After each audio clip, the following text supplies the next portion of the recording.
They say the first few seconds you meet someone tells you everything about them. For Captain Jordan Miles, those seconds happened the moment he stepped into the jet bridge. He'd flown hundreds of routes, commanded some of the most complex aircraft in the sky, but today, before the first passenger had even boarded, he could already feel the turbulence. And it wasn't in the weather report.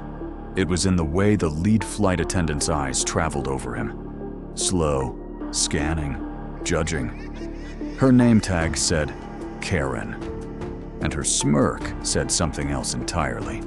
She didn't greet him like the person responsible for 200 lives today. She greeted him like someone who didn't belong.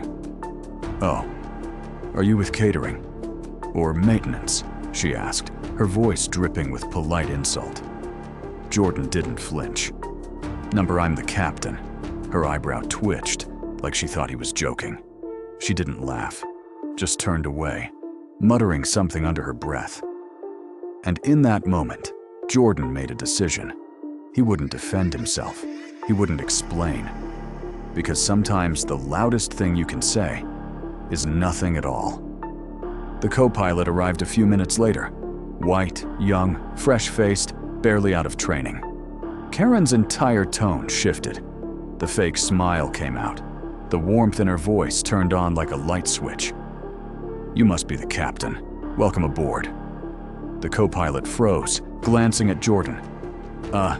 Actually, Captain Miles is in command." The words hung there, awkward, heavy. Karen forced another smile, but she still didn't look at Jordan. Through the entire pre-flight briefing, every question, every instruction went to the co-pilot. Jordan? It was like he wasn't even there. But what Karen didn't know was that the sky has a way of humbling you real fast. 30 minutes into the flight, turbulence hit. Light at first, the kind passengers joke about.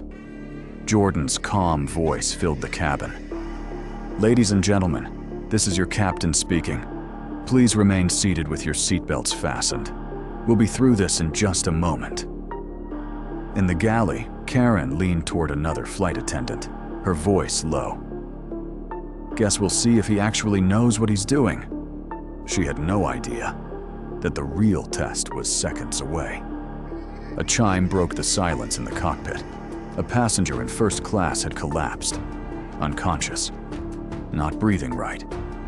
Karen's voice came over the intercom, shakier now. Captain, we have a medical emergency. What should we do?" Jordan asked the first question that mattered. "Is there a doctor on board?" There was, but their voice was urgent. They needed to land sooner. Jordan checked the radar. The nearest airport behind them was 200 miles away. Ahead was one closer by 50 miles, but between them and that runway was a fast-moving storm. It wasn't an easy decision. The safer skies were behind them. The shorter route meant threading the needle through turbulence, wind shear, and lightning. One call could make the difference between saving a life and risking a disaster. Jordan didn't hesitate. "We're going forward." When he stepped into the galley to brief the crew, Karen's face was pale. This is risky, isn't it?" she whispered. Jordan's voice was calm, steady.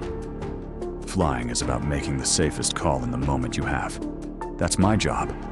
Your job is to keep the passengers calm. Can you do that?" She swallowed hard. "Yes, Captain." For the first time that day, she meant it. The storm rose up like a wall. Clouds black as night, rain hammering the windshield, lightning flashing so close, it lit the cockpit in white bursts. Wind shear alarms blared. The aircraft rocked, but Jordan's hands were steady. Every instruction to the crew was measured. Every update to the passengers was calm. Smooth ride ahead in 2 minutes. Final approach coming up. The truth. His heart was pounding. But leadership isn't about showing fear. It's about giving everyone else a reason not to. When the wheels kissed the wet runway, the cabin erupted in applause. Paramedics rushed on board, stabilizing the passenger in minutes. A life had been saved, because Jordan made the harder call. And as passengers disembarked, Karen lingered by the cockpit door. She didn't have her usual smirk. She didn't have much of anything. I owe you an apology, she said quietly. I didn't think. Jordan stopped her with a small smile. That's the thing about flying. You don't have to see the pilot, to trust the pilot. Her face flushed, and for once, she had nothing to say. But just as Jordan stepped into the terminal, a man in a dark suit appeared, blocking his path. Captain Miles, I need a word. It's urgent. He handed over a sealed envelope. No return address, just one line typed on the front. We know what you did. Jordan froze, not because he understood, but because he didn't. And somewhere in his gut, he knew this wasn't over. Never judge someone's worth by the way they look, because respect isn't earned by appearances. It's earned in the moments that matter most. Jordan stared at the envelope in his hand, like it was ticking. 3 words. We know what you did. His first thought. Wrong person. Misdelivered. But the man in the dark suit hadn't hesitated. He'd looked Jordan dead in the eye, like he was certain, like he was warning him. Jordan slipped the envelope into his briefcase, but even as he walked through the terminal, the words kept burning in his mind. The flight crew headed to the hotel shuttle, laughing about dinner plans. Karen stayed quiet. Jordan could feel her eyes on him, maybe wondering why the man who had just saved a life suddenly looked like he was carrying a storm inside. In his hotel room, Jordan finally tore the envelope open. No letter, no signature, just a single photograph, grainy, black and white, clearly from a security camera.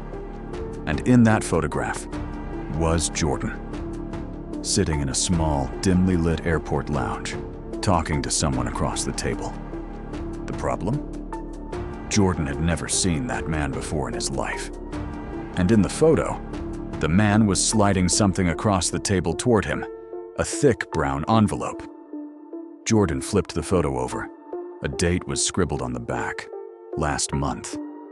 But Jordan had been flying a transatlantic route that entire week. He checked his logbook. He wasn't anywhere near that airport. So how was he in the picture? The knock on his door was so sharp it made him jump. 2 men stood there, both in black suits, both with government ID badges flipped open for half a second, too quick to read the names. Captain Miles, the taller one said, we need you to come with us. It's about Flight 227. Flight 227 was the one he'd just landed, the one with the storm, the one where a passenger almost died. Jordan followed them downstairs into a waiting black SUV. No one spoke during the drive. Every street they passed, every turn they took, Jordan's mind kept looping back to that photograph. They stopped at a private hangar. Inside, a man in his 50s waited. Silver hair, expensive suit, the kind of presence that filled the space without raising his voice. Captain Miles, he said, do you know a man named Victor Ames? Jordan shook his head. Never heard of him. The man slid a folder across the table. Inside were more photographs. Jordan, always from a distance, always with the same man. Different airports, different cities.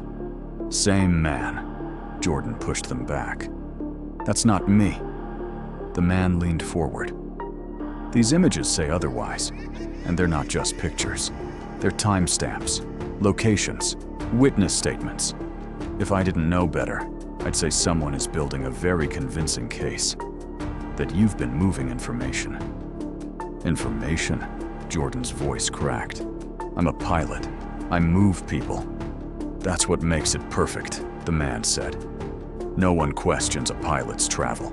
No one searches a captain's luggage. You have access, you have clearance. And now, you have a problem. Jordan's pulse pounded. So, you're saying I'm being framed?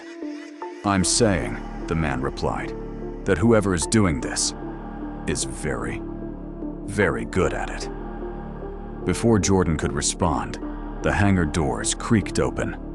A woman in a dark federal suit stepped inside. Sleek, low ponytail, eyes like they could cut through steel. She flashed a badge, FBI. "He's done here," she told the man in the suit. "Captain Miles, you're coming with me." Outside, rain had started again. She drove without looking at him, eyes locked on the road. "They're watching you," she finally said. "Who?" Jordan asked. "Everyone. Your airline, Homeland Security, and someone else we can't identify yet. They think you're a courier. I think..." She glanced at him. "I think you're the fall guy." Jordan's stomach sank. "Why me?" She shrugged. "Wrong place, wrong time. Or maybe you pissed off the wrong person." He thought back. Every flight, every passenger, every little interaction. Then Karen's face flashed in his mind. That smirk in the jet bridge. That sudden change when the co-pilot arrived. That look at the gate after they landed. Like she knew something she wasn't saying. The agent pulled up to a quiet diner off the highway. "We can't talk anywhere official," she said. "Too many ears. But if you want to clear your name, you need to start remembering. Who was on that flight before the storm? Who came near the cockpit? Who seemed out of place?"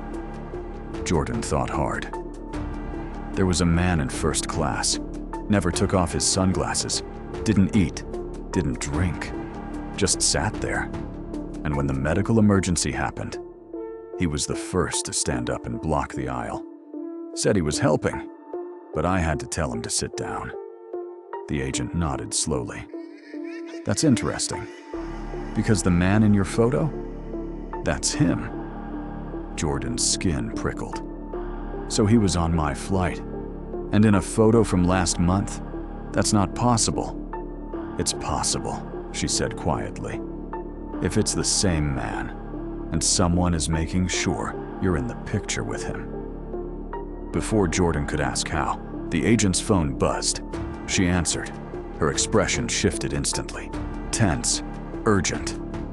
"We need to go, now." They ran back to the car.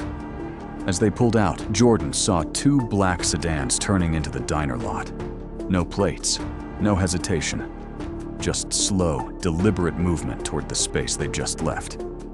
The agent drove fast, weaving through side streets, finally pulling into an empty parking garage. She killed the lights. "You have two choices, Captain," she said. "You can go home, keep flying, and wait for them to arrest you. Or you can go off the grid and help me find out who's behind this." Jordan stared at her. "And if I choose the second?" She smiled faintly. "Then you better get used to turbulence. On the ground." Jordan exhaled, every muscle tight. "All right, I'm in." The agent reached into her coat and handed him a small burner phone. "From now on, we only talk on this. And Jordan, don't trust anyone at your airline, not even your co-pilot." Jordan opened his mouth to ask why, but before he could, headlights flooded the garage, engines revved, doors slammed, and in the blinding glare, Jordan saw a figure step forward. Karen, and she wasn't smiling.